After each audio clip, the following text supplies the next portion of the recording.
É o texto que eu quero trabalhar com os irmãos. Alguns, infelizmente, estão aqui e não estão acompanhando essa série, não sei que estão acompanhando sem eu saber através da internet, mas a gente está fazendo uma espécie de minissérie, na verdade fizemos, né? Minisséries que pegamos alguns livros da Escritura, como Jeremias, Lamentações, agora Êxodo, e fizemos 3 exposições nesses livros. Hoje é a terceira e última exposição no livro de Êxodo, e é uma passagem muito especial, muito enriquecedora. Espero que você possa, junto comigo, extrair daqui lições preciosas. Eu batizei esse meu sermão dessa noite como caminhar com Deus envolve 3 pontinhos, a gente vai perceber o que é que envolve esse caminhar com Deus. Eu extraí, na verdade, esse tema de um livro devocional do Martyn Lloyd-Jones, doutor do século passado, talvez o maior pregador do século passado, e ele tem um livro devocional que até utilizei nas nossas devocionais, né, lá no Instagram, que tem Caminhar com Deus. E eu coloquei só o envolve, né? 3 pontos. E a gente vai ver o que envolve. Veja comigo, Êxodo 17, versículo 1 a 7, que diz: Tendo partido toda a congregação dos filhos de Israel do deserto de Sim, fazendo suas paradas, segundo o mandamento do Senhor, acamparam-se em Redifim. Não havia ali água para o povo beber. Contendeu, pois, o povo com Moisés e disse: Dá-nos água para beber. Respondeu-lhes Moisés: Por que contendeis comigo? Por que tentais ao Senhor? Tendo aí o povo sede de água, murmurou contra Moisés e disse: Por que nos fizeste subir do Egito? Para nos matares de sede a nós, a nossos filhos e aos nossos rebanhos? Então clamou Moisés ao Senhor: Que farei a esse povo? Só lhe resta apedrejar-me. Verso 5. Respondeu o Senhor a Moisés: Passa adiante do povo e toma contigo alguns dos anciãos de Israel. Leva contigo em mão o bordão com que feriste o rio e vai. Eis que estarei ali diante de ti sobre a rocha em Horebe. Ferirás a rocha e dela sairá água e o povo beberá. Moisés assim o fez na presença dos anciãos de Israel, e chamou o nome daquele lugar Massá e Meribá, por causa da contenda dos filhos de Israel, e porque tentaram ao Senhor, dizendo: Está o Senhor no meio de nós ou não? Vamos orar ao Senhor. Senhor, fala conosco por meio da Tua gloriosa palavra. Ensina-nos, admoesta-nos, exorta-nos, faz aquilo que te apraz. Porque é exatamente essa a proposta de aqui fazer o que na verdade agrada ao Senhor, haja vista que o culto é para ti. Só que o Senhor é tão gracioso e bondoso que nós estamos aqui para cultuar-lhe e o Senhor fala ao nosso coração, trabalha em nossa vida e faz tantas coisas que é motivo de muita gratidão para nós. Portanto, faz isso, aplica a tua palavra nos nossos corações por meio do teu Santo Espírito. Dá ao teu povo que aqui se reúne a atenção necessária, uma vez que 1 Coríntios 14 nos informa que a edificação passa pela compreensão e que o teu Espírito nos ajude a ser claro naquilo que vai ser falado. Para a glória tua, alegria nossa, assim te oramos, no nome de Jesus. Amém. Meus irmãos, a primeira coisa que eu queria, meu primeiro passo nessa noite seria uma frase que eu gostei muito, de um pastor chamado Heber Júnior. Vocês aqui conhecem muito ele. O Heber Júnior certa vez escreveu isso aqui, e eu quero que seja o meu primeiro passo nessa nossa meditação da noite. Ele disse assim: Muitas vezes você não tem tudo o que precisa, eu não tenho tudo o que preciso, porque passar por privações é Deus nos ensinando que Ele é tudo o que precisamos para viver. Deixa eu repetir. Muitas vezes você não tem tudo o que precisa, eu não tenho tudo o que preciso, porque passar por privações é Deus nos ensinando que Ele é tudo o que precisamos para viver. Meus irmãos, não tentarás ao Senhor teu Deus é um princípio bíblico que foi utilizado por Jesus lá em Mateus capítulo 4 e Lucas capítulo 4, na famosa tentação de Jesus. O princípio da tentação pela qual não devemos tentar a Deus ela é expressa lá em Tiago capítulo número 1. Pois Deus não pode ser tentado pelo mal. Se Deus pudesse ser tentado pelo mal, ele poderia também tentar. A natureza de Deus é distinta da tentação. E eu quero que você compreenda essas verdades, porque o que Deus está fazendo aqui é fazendo com que esse povo aprenda a caminhar junto com ele, aprenda a confiar nele. E veremos que uma simples murmuração, ela pode se tornar em tentação. Nós podemos tentar a Deus. E quando é que isso acontece? Quando nós extrapolamos alguns limites da nossa fala, na nossa angústia a respeito de alguma coisa, aquilo que nos falta, alguma coisa que nós julgamos que precisamos, então o que é que acontece? Eu e você começamos a questionar Deus, a gente questiona a bondade de Deus, a presença de Deus. Quantos de nós já disseram assim, será que Deus está mesmo comigo? Será que Deus é bom? Como o pastor diz lá que Deus é bom, como a Bíblia diz que Deus é bom, que Deus é amor. A gente começa a questionar essas coisas, a gente começa a questionar o amor de Deus e começa a colocar uma coisa muito simples quando a gente faz isso, quando a gente começa nesses questionamentos, a gente coloca a nossa necessidade em primeiro lugar. E você lembra que em primeiro lugar só pode ter alguém na nossa vida. Então a gente coloca a nossa necessidade em primeiro lugar. E vale destacar que a ausência de água, conforme já vimos na exposição do capítulo número 15, a ausência de água serviu para mostrar a ausência de confiança em Deus. É simples, quando Deus muitas vezes tira algo de nós, é simplesmente para mostrar para você em quem você deposita a sua confiança. Se você continua confiando nele, o Senhor tira alguma coisa de nós para mostrar que no fundo, o que você precisa entender é que nós precisamos somente dele e que podemos viver sem qualquer coisa nesse mundo, mas não podemos viver sem ele. Essa é a coisa que ele faz. E lembre que Israel estava aqui, caminho para terra prometida, não é isso que está aqui? Israel está caminhando para a terra prometida, saiu lá do Egito, atravessou o Mar Vermelho, experiência ou primeiras tentações aqui, Israel está a caminho aqui da terra prometida, e Israel estava aprendendo a depender de Deus. Essa era a maneira como Deus estava ensinando esse povo, e eu falei na semana passada que o que Israel estava fazendo aqui, melhor, Deus estava fazendo com esse povo, era exatamente o que um pai faz com a criança. Eu estou com uma bebezinha lá de 1 ano, vai fazer 1 mês, né? 1 ano e 1 mês, e a gente bota ela, é meio preguiçosa, a gente bota ela em pé assim, e vai lá, e ela sorri, dá aquele sorriso, você diz, é agora, ela dá o primeiro passo e pum, aí você vai lá, pega ela de novo e coloca lá em pezinha, retinho, bem direitinho, o piso bem, né, sem nenhum buraco, nada disso. Bota lá de novo, dá o primeiro, o segundo passo, pum. E é isso que Deus está fazendo com Israel. Deus está fazendo, ou Deus está ensinando Israel a andar, a confiar nele. Só que aqui tem um pecado, né? Só que o pecado aqui se torna mais grave do que o que vimos semana passada. Aqui não é só murmuração, esse povo começa a tentar a Deus, eles se levantam contra Deus. Escrevi errado aqui, mas a ideia é a seguinte, Matthew Henry, ele é um teólogo do século XVII que escreveu assim, o Senhor que nos tira do Egito, ou que nos promete a terra prometida, nos conduz também para lugares onde não tem água. É difícil a gente, especialmente, engolir isso aqui, porque a gente é bombardeado por uma coisa chamada teologia da prosperidade. E é duro, mas é essa verdade que eu quero que você entenda. O Senhor que nos promete a terra prometida, essa terra que mana leite e mel, uma eternidade junto com Ele. Antes de chegar a essa terra, esse é o mesmo Deus que também nos conduz a lugares que não tem água. E observe que, como a nossa verdade central, o nosso tema, né? Caminhar com Deus envolve, a primeira coisa que o caminhar com Deus envolve nessa passagem é provação. Caminhar com Deus envolve provação. Observe o versículo número 1, olha o que ele diz. Tendo partido toda a congregação dos filhos de Israel, do deserto de Sim, fazendo suas paradas. Agora veja atentamente o que é que o texto diz. Olha a sua Bíblia lá, verso número 1. Olha o que ele diz. Eles faziam suas paradas segundo o mandamento do Senhor. Ou seja, o que ele está dizendo aqui é muito simples. Ele está dizendo assim, olha, eles paravam de acordo com a ordem de Deus. Como era essa ordem de Deus? Volte agora em Êxodo, capítulo número 13, versículo número 21. Olha a ordem de Deus como era. Êxodo, capítulo 13, verso 21. Está bem pertinho aí. Vamos lá. Achou? Êxodo 13, você em casa também, ó. Êxodo 13, 21. Olha a ordem de Deus como era, presta atenção. Vem lá comigo, ele diz assim, ó. O Senhor ia adiante deles durante o dia como?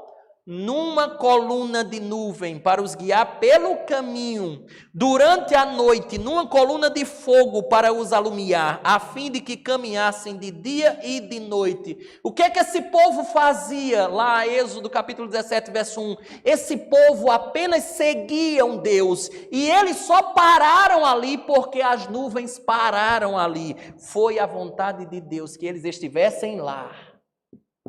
Essa é a grande verdade que você e eu precisamos entender nessa passagem. Essa talvez seja a grande angústia da alma humana e ao mesmo tempo a grande libertação. A grande angústia é esse Deus que é todo poderoso, que me prometeu a terra prometida, esse Deus que detém todos esses atributos que a gente fala, sabedoria, ele é onipotente, onipresente, onisciente, ele é independente, ele é misericordioso, gracioso, bondoso, amoroso, todas essas coisas. Como é? Por que ele me deixa em terra sem água? Por que ele me permite passar por essas coisas? Essa é a maior angústia da alma humana. Por isso que o salmista, se eu não me engano, no Salmo de número 77, ele disse assim: quando lembro do Senhor, eu passo a gemer. Como assim eu lembro do Senhor e passo a gemer? Simples, porque o salmista lembrava de que Deus é todo poderoso, de que ele é capaz de mudar o quadro da sua vida, o quadro da sua experiência momentânea ali, e Deus simplesmente não faz. E por isso que ele geme, porque Deus, sendo capaz de mudar aquela situação de imediato, Deus não fazia. E por isso que ele diz que passava a gemer. Essa é a grande angústia da alma humana.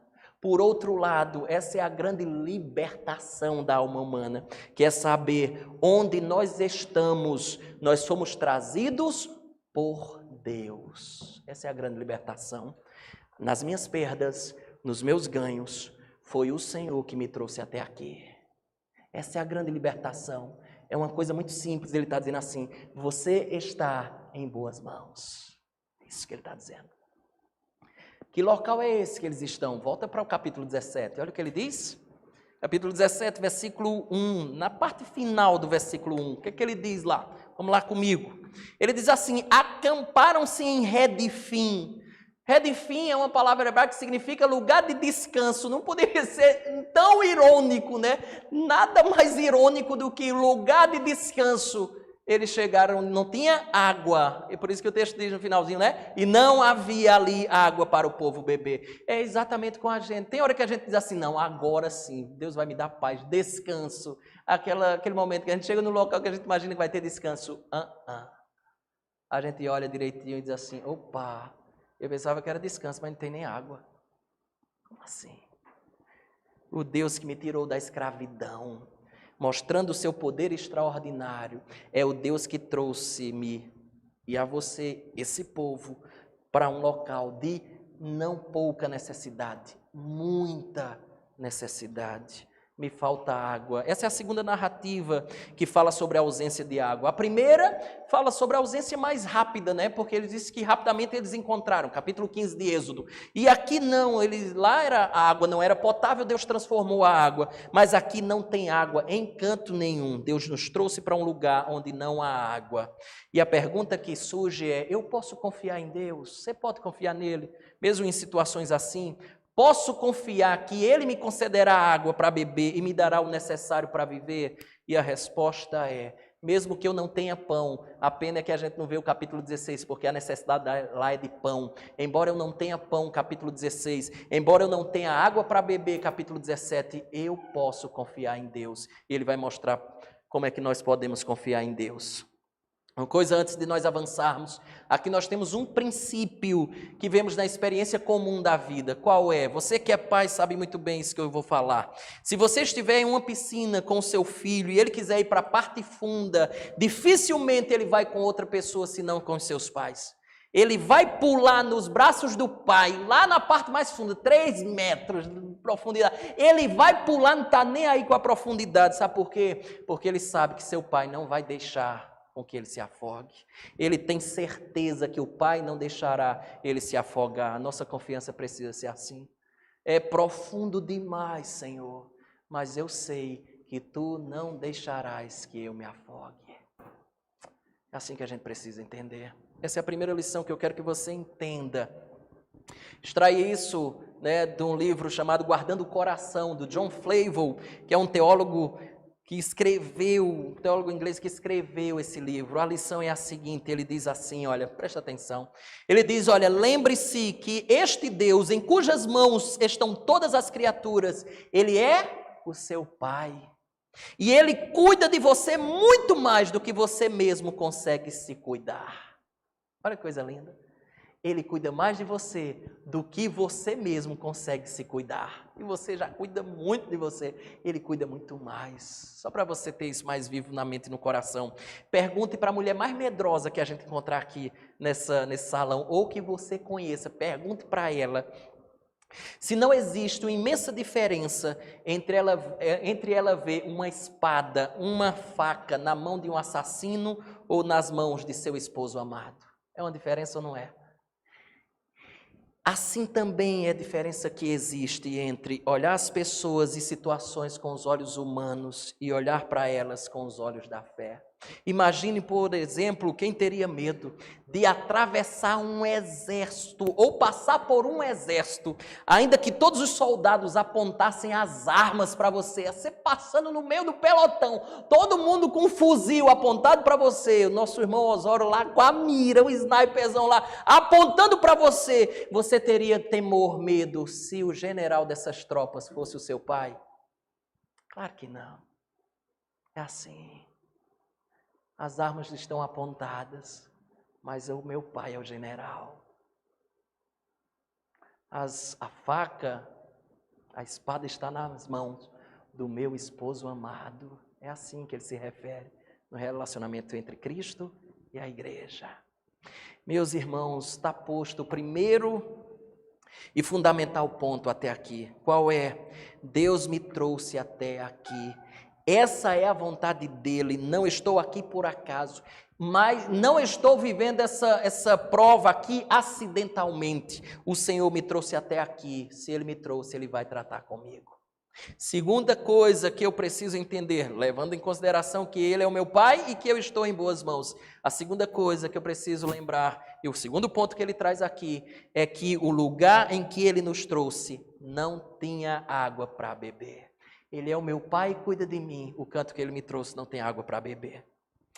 Segunda coisa, caminhar com Deus envolve primeiro provação. E a gente vai passar, se não já passamos inúmeras no transcurso da nossa vida. Segunda delas é que envolve reação. Como é que você reage em meio às provações da vida? Essa é uma das formas com que ele começa a nos mostrar aqui a reação desse povo. Se não, vejamos versículo número 2, joga os seus olhos para lá, olha o que ele diz. Contendeu, aqui é uma palavra que significa atrito, intriga, eles estão furiosos, essa é a ideia. Continue no texto, ele diz, contendeu, pois, o povo com Moisés e disse, olha que coisa interessante, aparentemente esse trechinho não é contra Deus, Aparentemente não é contra Deus a queixa, não é contra Deus o contender aqui, é contra Moisés, que eles estão dizendo assim, olha, não contendeu, pois, o povo com Moisés. Só que continue no texto, olha o que ele diz, dá-nos água para beber. Olha a resposta de Moisés. Respondeu-lhes Moisés, por que contendeis comigo? Por que tentais ao Senhor? Escute, não são coisas diferentes. Moisés estava dizendo, é a mesma coisa. Vocês estão furiosos comigo, vocês estão tentando a Deus. A nuvem parou aqui, essa é a vontade de Deus. Interessante porque as duas palavras que dão origem às expressões que nós chegaremos e veremos, Emerson, lá no versículo número 7, elas brotam aqui, elas aparecem aqui, que são Massá e Meribá. Massá significa contender, Meribá significa tentar. Elas já aparecem aqui, são palavras que dão origem ao lugar. De acordo com Moisés, eles estavam contendendo contra ele e tentando a Deus. E aqui eu queria que você aprendesse junto comigo uma coisa interessante. Quando é que eles tentam a Deus? Deixa eu colocar isso melhor. Quando é que você e eu tentamos a Deus? Quando é que a gente age assim? Eu lembro de uma passagem, você deve lembrar junto comigo, no grande momento da tentação de Jesus, lembra? Porque o que Satanás, quando se aproximou de Jesus com fome, lembra? Durante aquele jejum que ele teve de 40 dias, por que o diabo diz assim? Olha o que o diabo disse lá, Mateus capítulo 4, verso 3. Se és filho de Deus, manda que estas pedras se transformem em pães. Mais adiante o diabo leva Jesus para o pináculo do templo, que é o lugar mais alto do templo, e diz assim, atira-te abaixo, porque claro que o teu pai vai dar ordem aos anjos para que proteja você. E sabe qual foi a resposta de Jesus? A resposta está aí. Capítulo 4, verso 7, ele diz, não tentarás o Senhor teu Deus. Que relação tem transformar pedra em pão, atirar-se abaixo e tentação? Qual é a relação que essas coisas têm? O princípio aqui é simples, e isso a gente precisa aprender para que a gente não caia nesse equívoco e imite o que Jesus fez. O princípio aqui é que a solução de Deus vem sempre por meio da providência dele. Deus nos responde por meio da sua providência. Escute, Ele providenciará o que nos é necessário. Sobre tentar a Deus, um teólogo chamado Jansen, ele diz o seguinte, testar Deus é dar um ultimato em que decidimos o que serve como evidência sobre a presença de Deus, para então decidir sobre a presença ou ausência de Deus com base no fato de Ele ter atendido ao que propusemos. Trocando em miúdos é mais ou menos o seguinte, se Ele atender ao que eu pedi, pronto, eu sei, Ele está presente. Se Ele não atender ao que eu pedi, claro, Ele está ausente. Então, nós estabelecemos as coisas. Se eu orei, Deus não me atendeu, é claro que Ele não está presente. Quem estabelece sou eu. Mas a questão não é essa.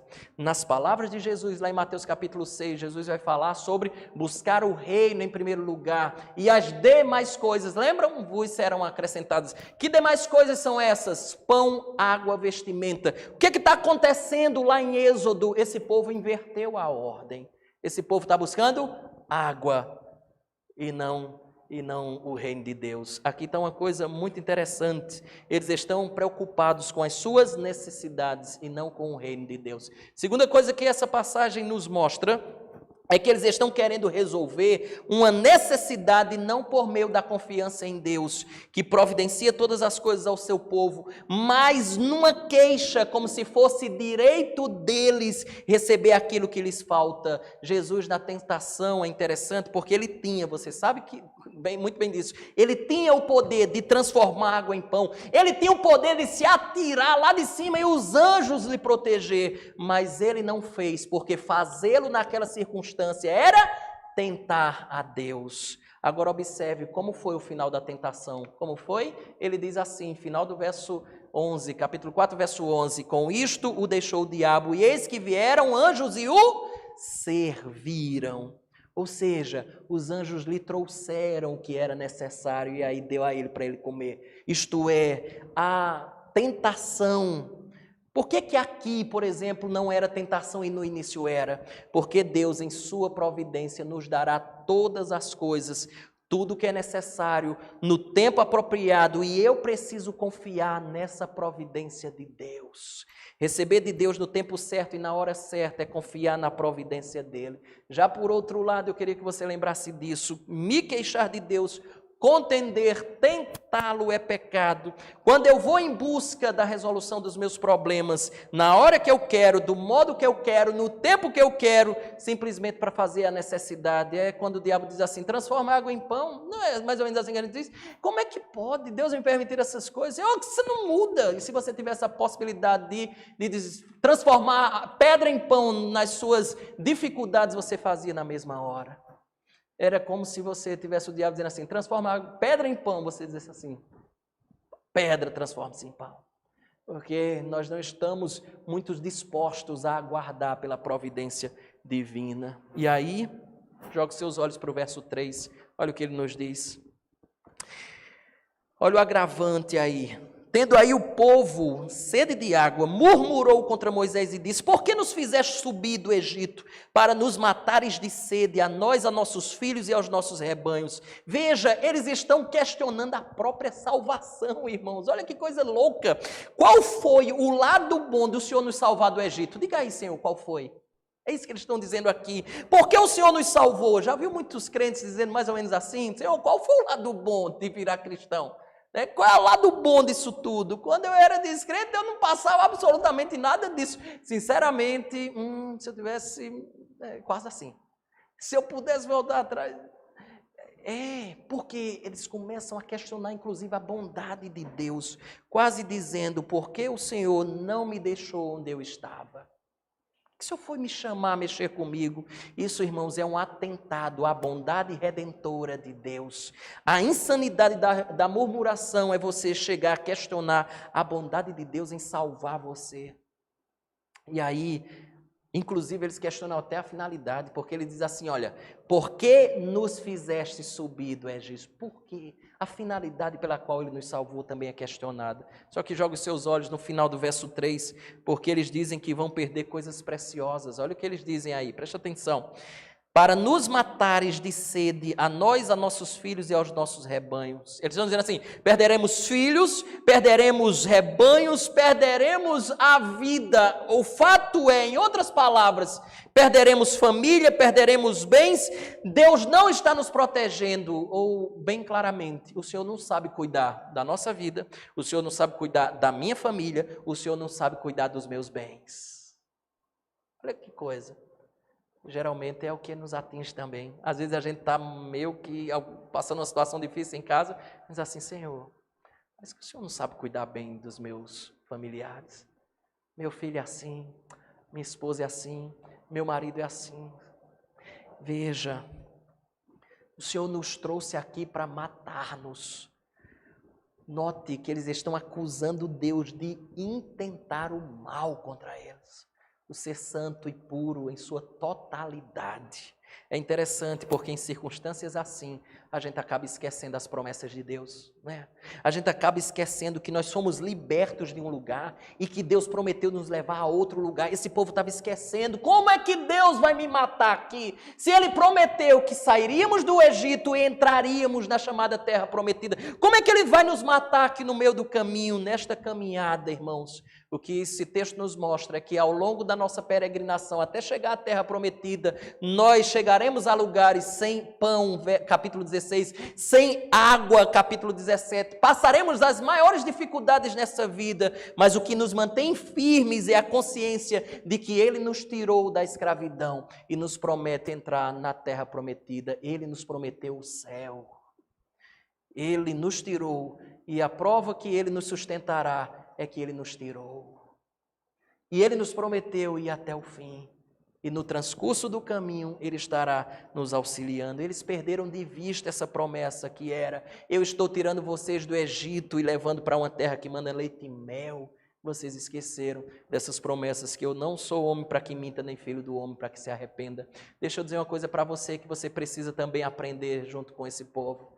Não julgue Deus pela sua experiência. Você está mal, passando situações delicadas na vida. Deus não é bom. Você já viveu assim? Deus não é amoroso. Então você fica assim, bem me quer, mal me quer. Bem me quer, mal me quer. Está bem, Deus bem me quer. Está mal, mal me... Não, Deus é bom, continua sendo bom. Deus é misericordioso, continua sendo misericordioso. Deus é gracioso, continua sendo gracioso, estando a situação boa ou ruim na minha trajetória. Não julgue a Deus. Falamos há tempos atrás aí uma coisa muito simples. Não julgue o fim pelo começo. Deixa a coisa andar. E no final a gente pode julgar o começo. Terceira coisa, na caminhada com Deus envolve, primeiro, lembra? Provação. Segundo, reação, como nós reagimos nesse cenário. E terceiro, envolve intercessão, oração. Verso número 4, observe o que o texto sagrado nos mostra, porque aqui Moisés parece que perdeu a simpatia, né? Parece que perdeu a paciência com esse povo aqui. Olha a maneira grosseira que Moisés aqui fala. Observe verso 4, ele diz: então clamou Moisés ao Senhor: que farei a este povo? Só lhe resta apedrejar. Estava mole o negócio para Moisés? Então já me apedrejando, Senhor. Só que Deus aqui também começa a tratar com Moisés. Veja, a carga está pesada para Moisés, mas Moisés faz o que o povo deveria fazer.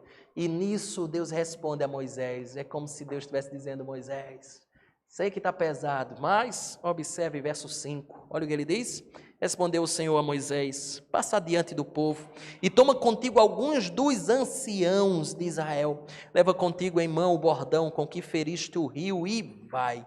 Duas coisas importantes nessa passagem, verso 5. Primeira delas, os anciãos. Seu Elhão, isso é uma coisa significativa, especialmente para vocês, são oficiais de igreja. O significativo é que a palavra ancião aqui é a palavra utilizada para presbítero lá no Novo Testamento. O que significa dizer é que esses homens têm um papel primordial na caminhada desse povo. No capítulo número 18, você vai ver que são nomeados auxiliares para ajudarem Moisés. Quando você vê Moisés indo receber a lei lá no Monte Sinai, lá no alto eles vão até a metade do monte, eles estão juntos com Moisés para dizer uma coisa muito simples, que ninguém carrega a carga sozinho. Porque se carregar sozinho acontece exatamente isso aqui. Moisés está dizendo, está pesado demais. Nós precisamos entender que não é necessário carregar só. Nós precisamos de gente na caminhada que nos auxilie.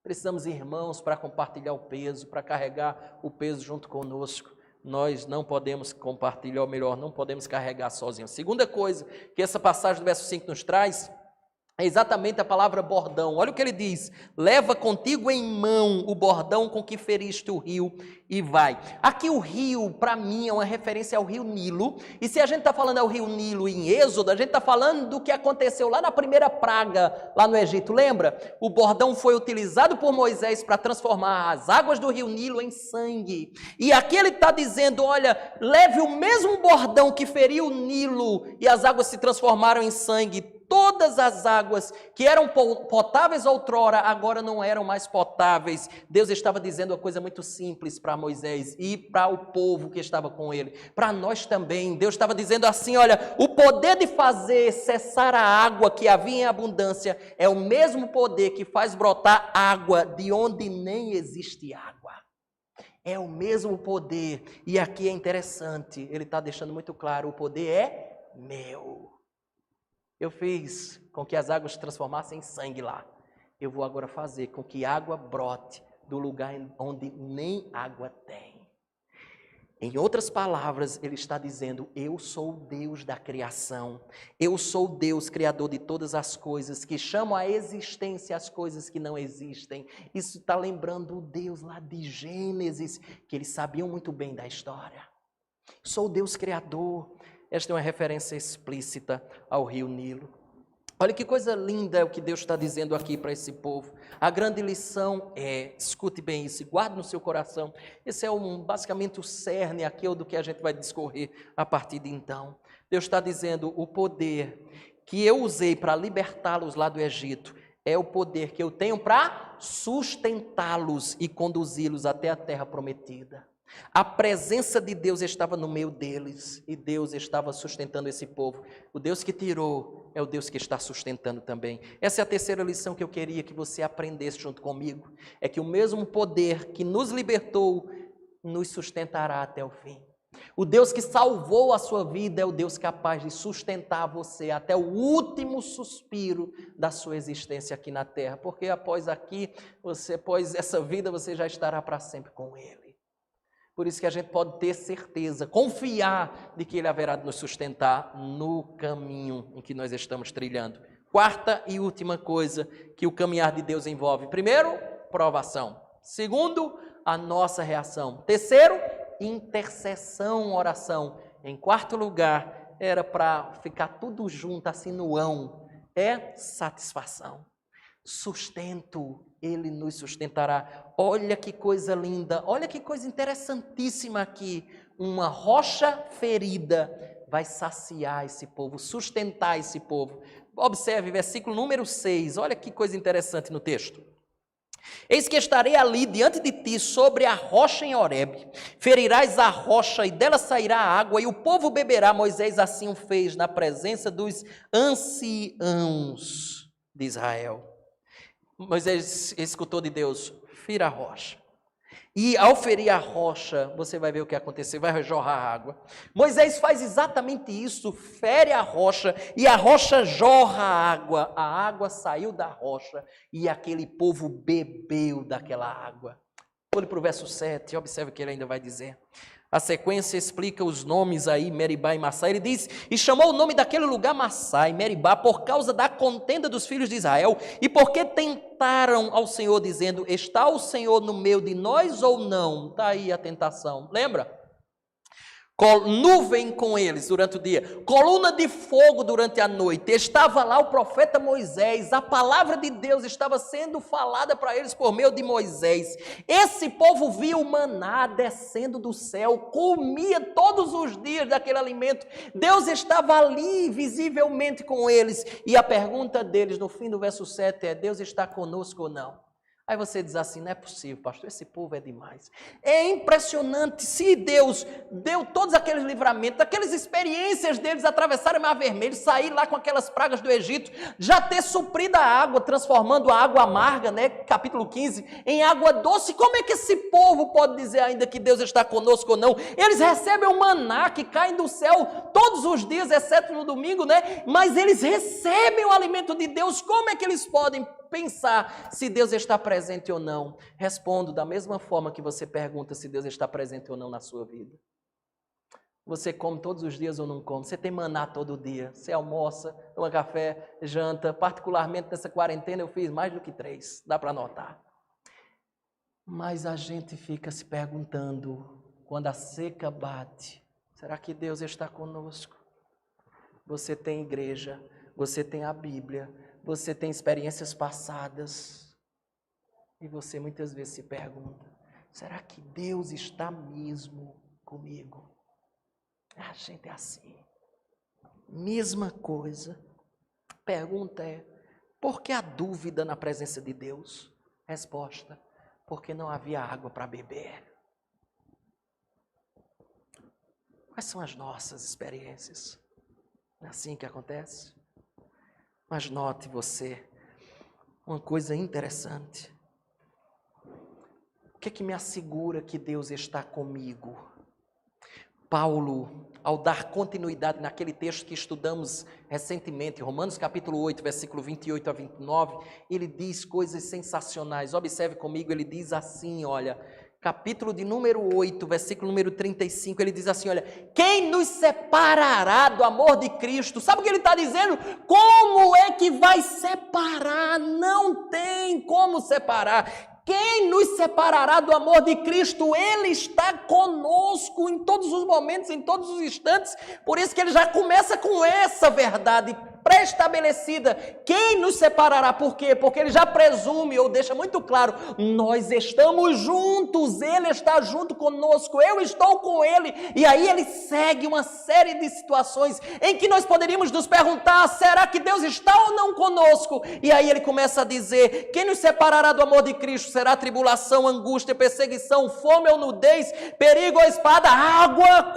Quais são as coisas? Ele continua, verso 38, porque eu estou bem certo de que nem a morte, nem a vida, nem os anjos, nem os principados, nem as coisas do presente, nem do porvir, nem os poderes, nem a altura, nem a profundidade, nem qualquer outra criatura poderá nos separar do amor de Deus que está em Cristo Jesus, o nosso Senhor. Ele está dizendo uma coisa simples, irmãos, nós estamos tão ligados a Cristo que nada, absolutamente nada, fome ou sede, jamais será sinal de que Deus nos abandonou, que Ele não está mais presente conosco. Necessidade alguma será prova disso, enfermidade alguma será prova que Deus nos abandonou. Elas podem até significar disciplina de Deus, Deus moldando o nosso caráter para que sejamos igual ao seu Filho Jesus Cristo, mas jamais será uma prova de que Ele nos abandonou. Foi Ele mesmo que nos disse, Mateus 28, 20, eis que estou convosco todos os dias até a consumação dos séculos. Ele estava dizendo, minha presença estará convosco, eu vou conduzir vocês, libertei vocês do inferno, da perdição lá do Egito, da escravidão,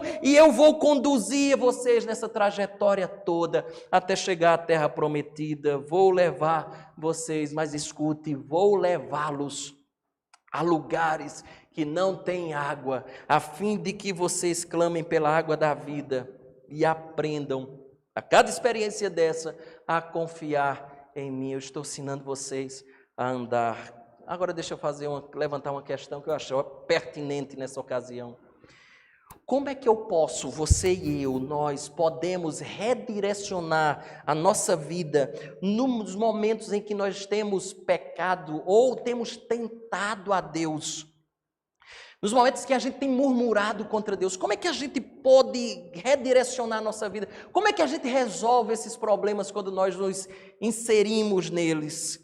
Eu acredito que essa historinha é o que a gente chama de uma história dentro de outra história. É uma história menor dentro de uma história maior. Porque, escute, Israel aqui nas primeiras tentações, o que aconteceu?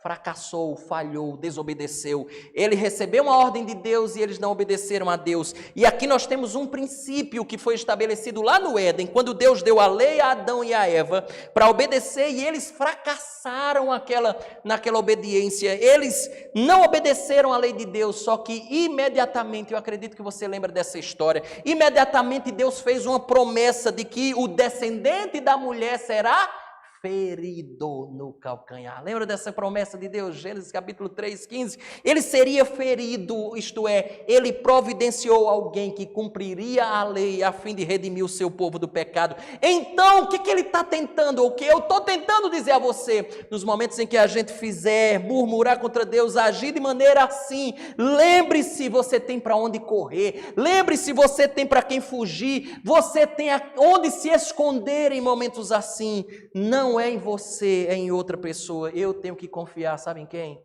Na rocha que foi ferida. Eu preciso confiar na rocha que foi ferida. Escute, Jesus Cristo é o segundo Israel. Uma vez que Israel falhou no teste, Cristo não falhou no seu teste. Jesus Cristo é o segundo Adão e ele não falhou no seu teste. Onde aquele povo falhou, eles podem encontrar alguém que nunca falhou. E é exatamente isso que acontece conosco. Eu e você encontramos nos nossos pecados e nas nossas murmurações, nós encontramos nele alguém que nunca falhou. Agora eu quero que você faça as conexões que são importantes aqui a nós fazermos. Vindo comigo nessa passagem de Mateus, capítulo número 3, versículo número 13. Porque a primeira maneira que ele se identifica conosco, tá? Que Deus vai aqui, por meio de Jesus Cristo, ele vai se identificando conosco. A primeira forma foi, sabe o quê?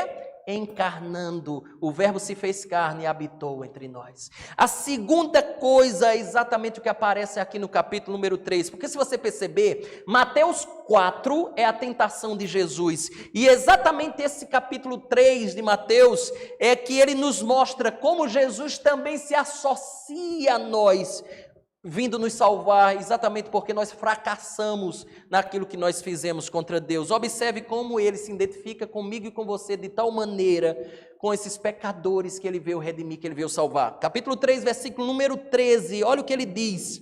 A primeira coisa que ele vai nos mostrar é que Jesus aqui está se propondo a receber o batismo de arrependimento de João Batista. A pergunta é, se Jesus nunca pecou, para que ele vai receber o batismo de arrependimento? É que ele está se identificando conosco.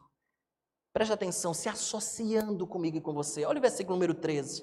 Por esse tempo dirigiu-se Jesus da Galileia para o Jordão, a fim de que João o batizasse. Ele, porém, o dissuadia, dizendo, eu é que preciso ser batizado por ti, e tu vens a mim. Note que João está dizendo assim, como é que o senhor vai ser batizado por mim? Se o senhor não tem pecado algum, meu batismo é para arrependimento. Só que Jesus não diz que João estava errado, mas Jesus diz, verso 15, Jesus lhe respondeu, deixa por enquanto, porque assim nos convém cumprir toda justiça. Então ele o admitiu. Sabe o que é isso?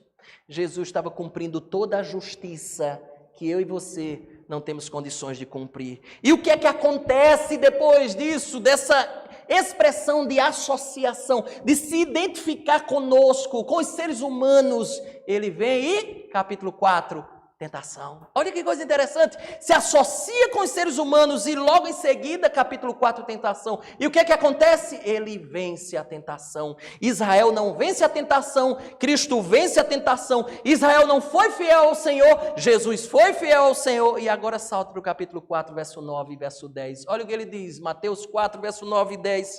Ele diz assim, olha, tudo isto te darei se prostrado me adorares. Então Jesus lhe ordenou, retira-te, Satanás, reais, porque está escrito: ao Senhor teu Deus adorarás e só a Ele darás culto. Ou seja, Israel, quando foi tentado lá no deserto, ele falhou. Sabe por quê? Porque Israel amava mais a água que vem da terra do que a água que vem do céu. Esse povo falhou e Jesus venceu o pecado. Se você prestar atenção no evangelho mesmo de Lucas, aqui que nós estamos jogando os olhos, Lucas capítulo número 4, o capítulo da tentação de Jesus, Lucas 4. Quando você vem para o capítulo número 3 de Lucas, você tem lá a genealogia de Jesus. O que tem a ver? Tentação, só que antes da tentação, a genealogia de Jesus. O que é que tem a ver? Qual é a ligação que tem uma coisa com a outra? É interessante, observe capítulo 3, versículo número 23. Tentação, capítulo 4, genealogia, capítulo 3, observe, Lucas aqui, ele inverte a genealogia, perceba que ele começa de trás para frente, ele começa com Jesus, aí vem com o pai de Jesus, verso 23, capítulo 3 de Lucas, verso 23, ele diz assim: ora, tinha Jesus cerca de 30 anos, ao começar o seu ministério, era como se cuidava, filho de José, aí ele começa, filho de Eli, parará, chegamos no verso número 38, o que é que ele diz? Cainã, filho de Enos, Enos, filho de Sete, e este filho de Adão, filho de Deus. E logo em seguida vem a tentação. O que é que ele está mostrando claramente? Adão não vem ali de maneira acidental. Adão vem ali como uma ponte para dizer: agora vem o segundo Adão, porque o primeiro falhou. Vem o segundo Adão e vai passar pela tentação, como o primeiro passou e falhou. Agora preste atenção na tentação, não é para você prestar atenção, mas a ideia é que dizer assim, olha, presta atenção na tentação. Leu, ele venceu a tentação. Ele não pecou, Cristo não falhou, ele foi obediente até o final. Portanto, qual é o ponto aqui? Onde está a nossa esperança, já que nós falhamos, já que na nossa vida murmuramos, já que agimos de maneira tão pecaminosa com Deus? A resposta é: a nossa esperança está no nosso Redentor, naquele que nunca pecou, naquele que venceu todas as tentações. No entanto, eu queria dar um passo a mais com você. Ele não é apenas isso, ele é tudo isso, mas não apenas isso. Por isso, venha comigo no capítulo número 10 de 1 Coríntios, capítulo número 10, verso 1. Olha o que diz, 1 Coríntios 10, 1. Porque esse é o passo a mais. Ele é o nosso Redentor, ele é a nossa esperança. Só que olha o que ele está tentando nos informar aqui. 1 Coríntios 10, verso de número 1 a 4. Olha a surpresa, né? Olha a surpresa para nós aqui. Verso 1. Ora, irmãos, não quero que ignoreis que nossos pais estiveram todos sob a nuvem, todos passaram pelo mar, tendo sido todos batizados, assim na nuvem como no mar, com respeito a Moisés. Todos eles comeram de um só manjar e beberam da mesma fonte espiritual, porque bebiam, agora escute, de uma, o que é que tem aí na sua Bíblia? Pedra espiritual que os seguia. Agora olha a bomba, o finalzinho. Quem era essa pedra? E a pedra era Cristo. Nossa! Aqui e lá. Ele não é apenas o seu Redentor. Ele é o seu sustentador. Olha que coisa linda. Oh, ele me salvou. E na peregrinação, ele me sustentará. Ele é a rocha. Ele não apenas venceu a tentação, ele era a própria rocha de onde a água saiu para matar a sede do seu povo. Onde aquele povo recebe vida é por meio da rocha chamada Jesus.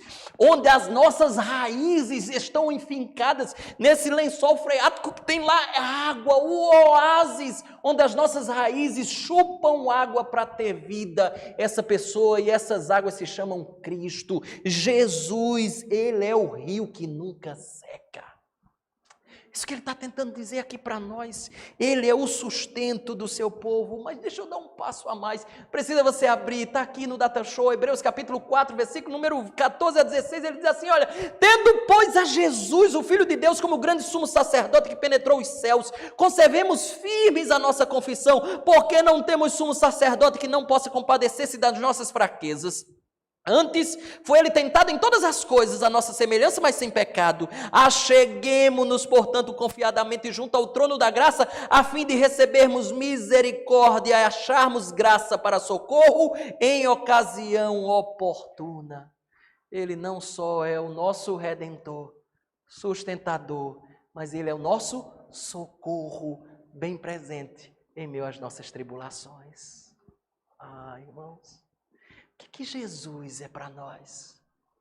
Trocando em miúdos e sendo o mais objetivo possível, Ele é tudo. Ele salva, sustenta, socorre e nos recebe na eternidade. Ele é tudo para nós. Por isso que um teólogo chamado John Trapp, em inglês, ele disse assim: perca Cristo e você terá perdido tudo, absolutamente tudo. Diante disso, como é que eu posso murmurar contra um ser desse? Como é que eu posso blasfemar contra um ser desse? Quais são as suas queixas? Um bom emprego, um salário maior, um apartamento maior, saúde. O que você mais se queixa nessa vida? Confie na rocha ferida. Ele te deu uma casa nos céus, uma moradia eterna. Ele te salvou. Prometeu a moradia eterna lá no fim da história. Não te sustentaria na trajetória. Foi Ele mesmo que disse, João 6,35, diz assim: o que crê em mim jamais terá sede. Rápidas lições para que a gente possa jogar isso na mente e no coração. Quarta delas, né? Que experiências você teve da suficiência de Jesus em sua vida no passado? Quais? Lembra tuas histórias, as histórias que você já enfrentou na vida. Estava até comentando com os meninos, de vez em quando eu conto de novo a mesma história, né, Gustavo? Ele te lembra daquelas experiências que foi assim, era hoje. Eu senti que era aquele dia, o dia da minha morte. Não foi, né? Mas quase.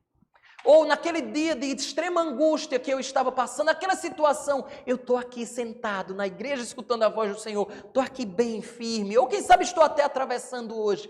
Pega as tuas experiências onde Cristo te foi suficiente, arranca elas de lá e coloca assim, crava elas aqui e diga para si mesmo: Ele me foi suficiente no passado, Ele me será suficiente no futuro e agora no presente. Crava ela no teu coração e na tua mente.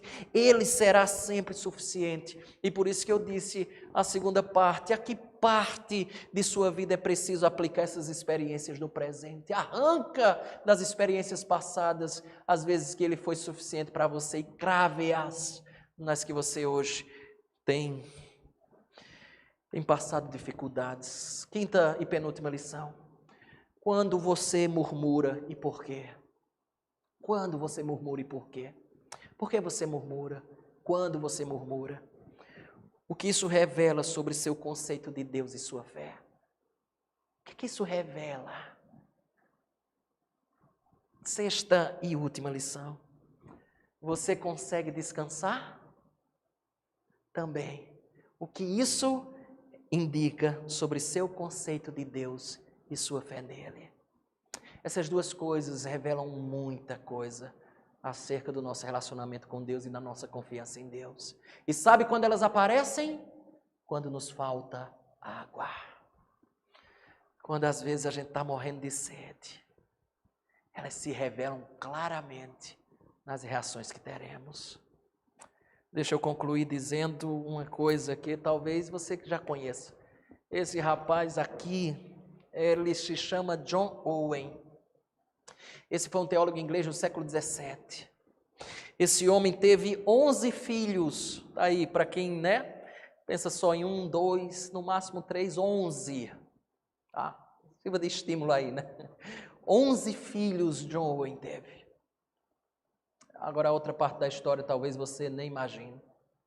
10 dos 11 morreram na infância. A única filha que sobrou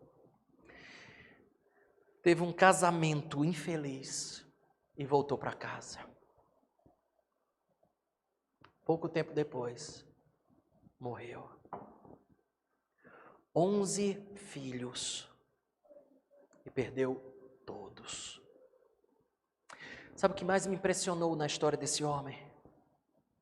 Das 24 obras que esse homem escreveu, em nenhuma delas ele faz menção ao sofrimento dele. Tudo que ele passou, em nenhuma delas ele menciona o seu sofrimento. Ele não deixou de produzir. E esse homem ficou conhecido hoje como o príncipe dos puritanos. Os puritanos foi um grupo que surgiu no século XVI, XVII, XVIII. Talvez o melhor momento do cristianismo no que tange a piedade, vida com Deus, foi esse período. Esse homem ficou conhecido como príncipe, o Everest dos puritanos, uma das mentes ou a mente mais brilhante dos grandes teólogos da história do cristianismo, o mais capaz de todos eles. O que é que eu estou querendo dizer com isso? É que o Deus que nos salvou, é que o Deus que lá nos redimiu, nos arrancou daquela vida de escravidão, é o Deus que também nos sustentará nos maiores dramas da nossa vida. E que talvez sejam neles que Deus mais será glorificado. Porque nós estamos falando hoje, 2020, de um homem que morreu no século XVII. Ele nasceu em 1616, não lembro quando ele morreu. Passaram-se séculos e a história de vida desse rapaz abençoa a mim e a você no dia 2 de agosto de 2020. Porque o Deus que nos salva é o Deus que também nos sustenta e nos socorre e nos receberá na eternidade.